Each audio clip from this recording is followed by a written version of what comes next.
सर्वम शिवमयम शिवानंता शिवकृपानंता। आज के আমরা মকর লগ্ন মকর রাশির জানুয়ারি 2025 দৈনিক পরামর্শ নিয়ে দৈনিক পথ চলার পরামর্শ নিয়ে আলোচনা শুরু করব। তো মকর লগ্ন মকর রাশি আপনাদের 1 জানুয়ারি বছরের প্রথম দিন গ্রহ সন্নিবেশ কী থাকছে সেদিকে একটু আমাদের চোখ রাখা যাক। আপনাদের পঞ্চম ভাবে থাকছে বৃহস্পতি বক্রগতিতে বৃষ রাশিতে, আপনাদের সপ্তমে থাকছে বক্রী নিচস্থ মঙ্গল কর্কট রাশিতে, আপনাদের নবমে থাকছে কেতু কন্যা রাশিতে, আপনাদের একাদশে বুধ থাকছে বৃশ্চিক রাশিতে, দ্বাদশে ধনু রাশিতে থাকছে রবি, লগ্ন এবং রাশিতে থাকছে চন্দ্র মকর রাশিতে, শনি এবং শুক্র কুম্ভ রাশিতে, শনি সক্ষেত্রস্থ অবস্থান করে থাকছে এবং এটা দ্বিতীয়ভাবে, এবং থার্ড হাউসে রাহু থাকছে মীন রাশিতে। এই গ্রহ অবস্থান এবার বিভিন্ন সময় গ্রহ সঞ্চার হবে, গ্রহর গতি পরিবর্তন হবে এবং আপনাদের জীবনে নানান রকম অভিজ্ঞতা অনুভূতি। আপনাদের লগ্ন এবং রাশির অধিপতি গ্রহ শনি, যে লগ্নের সঙ্গে দ্বিতীয়পতি, দ্বিতীয়ভাবে সক্ষেত্রস্থ হয়ে অবস্থান করে থাকছে এবং শুক্রকে নিয়ে, রাজযোগকারক গ্রহকে নিয়ে। এই শুক্র শনির যোগ 27 জানুয়ারি অবধি থাকছে। অত্যন্ত পাওয়ারফুল পোটেন্ট, নানানভাবে সন্তানের সুখ, আর্থিক উন্নতি, কর্মস্থানে উন্নতি, কর্মস্থানে কোনো সমস্যা থেকে থাকলে সেই জায়গায় একটা সমস্যার সমাধান, দাম্পত্য জীবনের যে সমস্যা, ব্যবসা ক্ষেত্রে কোনো ক্রাইসিস থাকলে সেটাকে একটু হ্যান্ডেল করা, কারণ আপনাদের সপ্তমে বক্রী নিচস্থ মঙ্গল আছে, সুতরাং সেটা একটা দাম্পত্য জীবন এবং ব্যবসা ক্ষেত্রকে একটা টার্বুলেন্স এনে দিচ্ছে। তো সেটাকে ব্যালেন্স করছে কিন্তু শুক্র শনির এই সেকেন্ড হাউসের যোগটা। শুক্র এখানে 27 জানুয়ারি অবধি থাকবে, 27 জানুয়ারির পর ট্রানজিট করবে থার্ড হাউসে, রাহু যুক্ত হবে। দীর্ঘদিনের ক্রুশিয়াল একটা ট্রানজিট, সেখানে শুক্র বক্রিয় হবে এবং সেখানে 31 মে অবধি থাকবে, সেটা নিয়ে আমরা আলাদা আলোচনা করব। রবি আপনাদের অষ্টমপতি দ্বাদশে থাকছে 13 জানুয়ারি অবধি।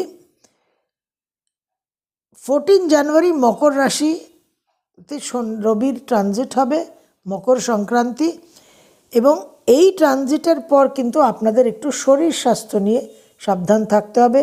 আকস্মিক কিছু ক্রাইসিস হতে পারে এবং রবির এই ট্রানজিটে একটা মঙ্গলের সঙ্গে যে মুখোমুখি থাকা, সেই জায়গায় আপনাদের কিছু গৃহ বিবাদ, কিছু গৃহ অশান্তি, বড় ভাই বোনদের কিছু সমস্যা, আবার তার সঙ্গে জন্মছক যদি সাপোর্ট করে তাহলে কিছু আকস্মিক প্রাপ্তি হওয়ারও কিন্তু যোগ দেখা যাচ্ছে।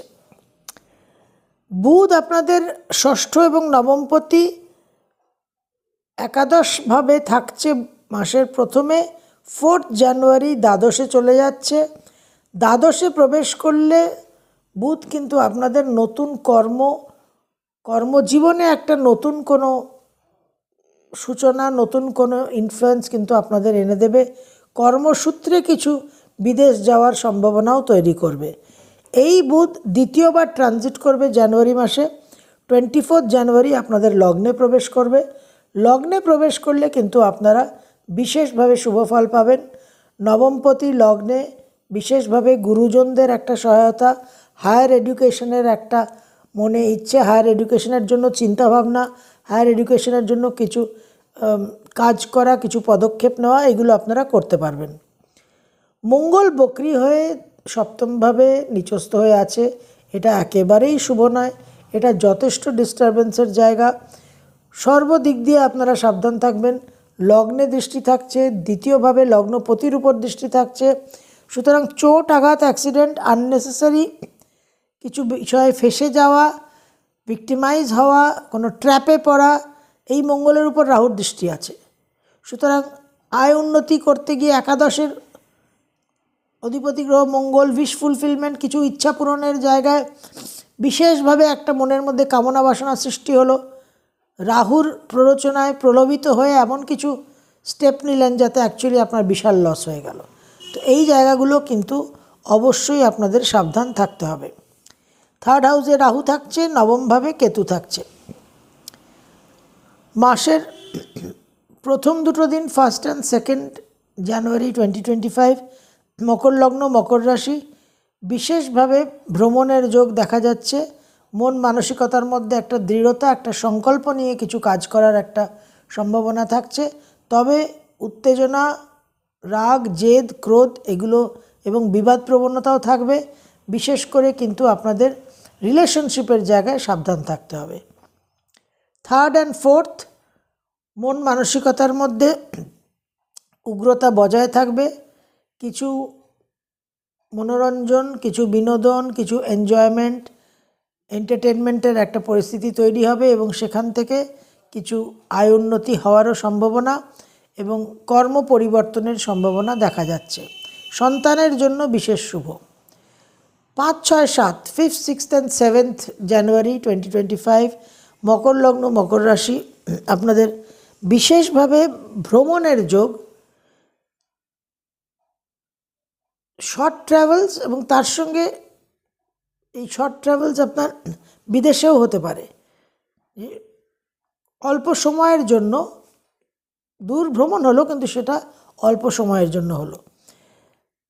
হাজব্যান্ডের কিছু ট্রাভেল, স্পাউসের কিছু ট্রাভেল এবং কিছু নেটওয়ার্কিং, ইন্টারনেট, ভার্চুয়াল মিডিয়াতে কিছু নেটওয়ার্কিংয়ের মাধ্যমেও কিছু প্রাপ্তির যোগ দেখা যাচ্ছে। তবে মন মানসিকতার মধ্যে ভীষণ ইমোশনাল, সেন্টিমেন্টাল একটা সেন্সিটিভিটি থাকবে, একটা রিঅ্যাক্টিভ নেচারটা খুব স্ট্রং থাকবে, একটু সাবধান থাকতে হবে।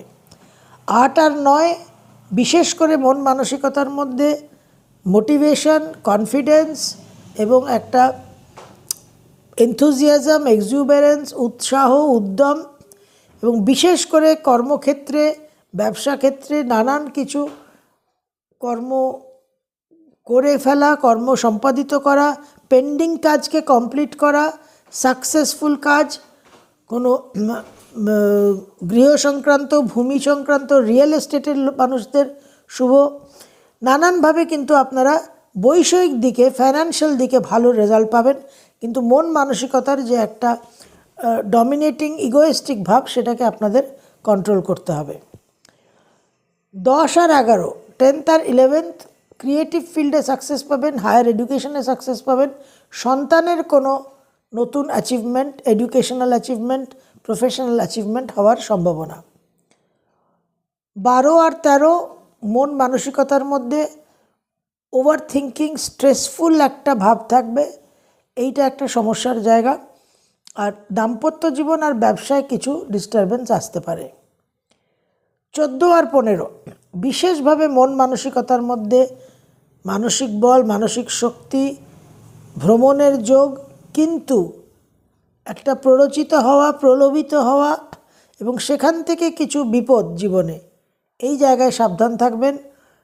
ওভারঅল পরিস্থিতি, বিশেষ করে মকর রাশিদের জন্য 7.5 লাস্ট ফেজ, এই সময়টা মোটামুটি দুগ্গা দুগ্গা করে আপনাদের পার হতে হবে। তো 14 আর 15 ওভারঅল ফিনান্সিয়াল, বৈষয়িক দিকটা শুভ, কিন্তু একটু মন মেজাজ, অ্যারোগেন্সের দিকে নজর রাখতে হবে, কোনো বিবাদে যাবেন না এবং কোনো বিপদের ঝুঁকি নেবেন না। 16, 17, 18 দাম্পত্য জীবনের সমস্যা, মন মানসিকতার মধ্যে অ্যারোগেন্স লেভেলটা হাই থাকবে, গুরুজনদের সঙ্গে বিবাদ হতে পারে এবং সমালোচনার শিকার হতে পারেন। কিছু দাম্পত্য জীবনে দ্বিতীয় ব্যক্তি, অন্যান্য সম্পর্কের একটা সূচনা, একটা প্রবেশ হওয়ার সম্ভাবনা।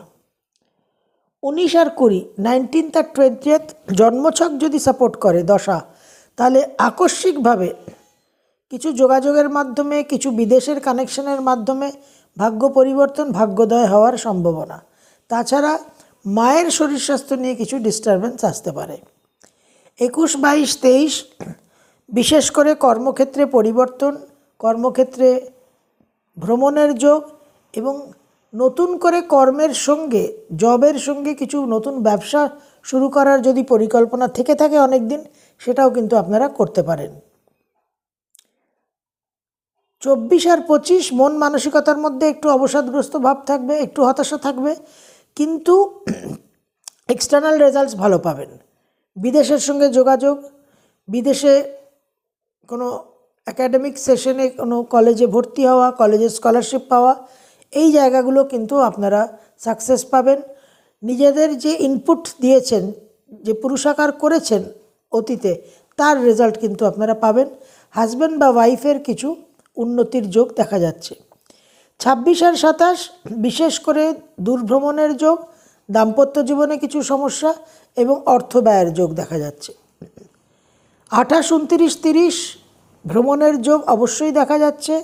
নতুন করে কিছু ব্যবসা শুরু করতে পারেন এবং মন মানসিকতার মধ্যে একটুখানি বিবাদ প্রবণতা থাকবে আত্মীয় স্বজনের সঙ্গে, মায়ের সঙ্গে এবং ভাই বোনদের সঙ্গে বিবাদ হওয়ার সম্ভাবনা।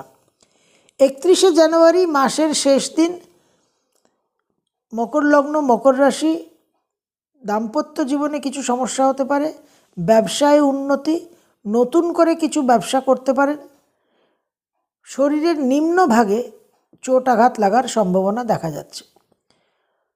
2025 জানুয়ারি মকর লগ্ন, মকর রাশি, ওভারঅল আপনাদের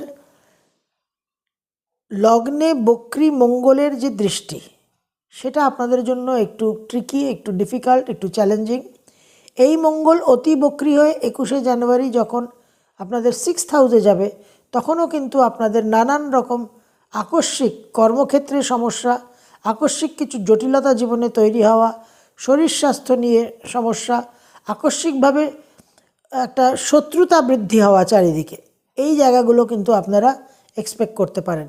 তবে 27শে জানুয়ারি অবধি শুক্রের যে অবস্থান থাকছে শনিকে নিয়ে, সক্ষেত্রস্থ শনিকে নিয়ে 2nd হাউসে, রাজ্যকারক গ্রহ লগ্নপতিকে নিয়ে, এটা কিন্তু আপনাদের জন্য একটা বিশেষ সেফটি নেট। এই 27শে জানুয়ারি অবধি এই শনি শুক্রর যে প্রভাব, এই এনার্জি, এই ইনফ্লুয়েন্সকে অপটিমাইজ করে আপনাদের নানানভাবে যদি সন্তানকে নিয়ে কিছু গুরুত্বপূর্ণ ডিসিশন নিতে হয়, সেগুলো নিতে পারেন। কর্মজীবন নিয়ে যদি কোনো গুরুত্বপূর্ণ ডিসিশন নিতে হয়, সেগুলো নিতে পারেন। এই সময় কিন্তু আপনাদের সামাজিক পদ প্রতিষ্ঠাও কিন্তু কিছুটা বৃদ্ধি পাবে। তো মকর লগ্ন, মকর রাশি, আপনারা আর্থ সাইন, পৃথ্বী রাশি, এক্সট্রিম টেনাসিটি, সেই মাউন্টেন গোটের মতো ধীরে ধীরে ধীরে ধীরে ধৈর্য ধরে অধ্যাবসায়ের সঙ্গে পারসিভিয়ার করে আপনারা কিন্তু পাহাড়ের চূড়ায় ডেফিনেটলি আপনারা সেই সাকসেসটা পান। সামিট কনসিয়াসনেস, সামিটিং, যে একদম শ্রেষ্ঠ জায়গায় শীর্ষে পৌঁছানোর যে উদ্যম, যে উৎসাহ, যে প্রেরণা, সেটা আপনাদের মধ্যে আছে। সেই প্রেরণাকে যদি আপনারা ধরে থাকেন, মনে রাখেন, তাহলে 2025-এ অবশ্যই কিন্তু আপনারা সাকসেস পাবেন। আপনাদের জন্য রইল অনেক অনেক শুভেচ্ছা, অনেক অনেক শুভকামনা। আপনাদের সব মনস্কামনা, মনোবাঞ্ছা পূর্ণ হোক, এটাই আপনাদের জন্য কামনা করব, প্রার্থনা করব 2025-এ। সর্বম শিবময়ম শিবানন্তা, শিবকৃপানন্তা।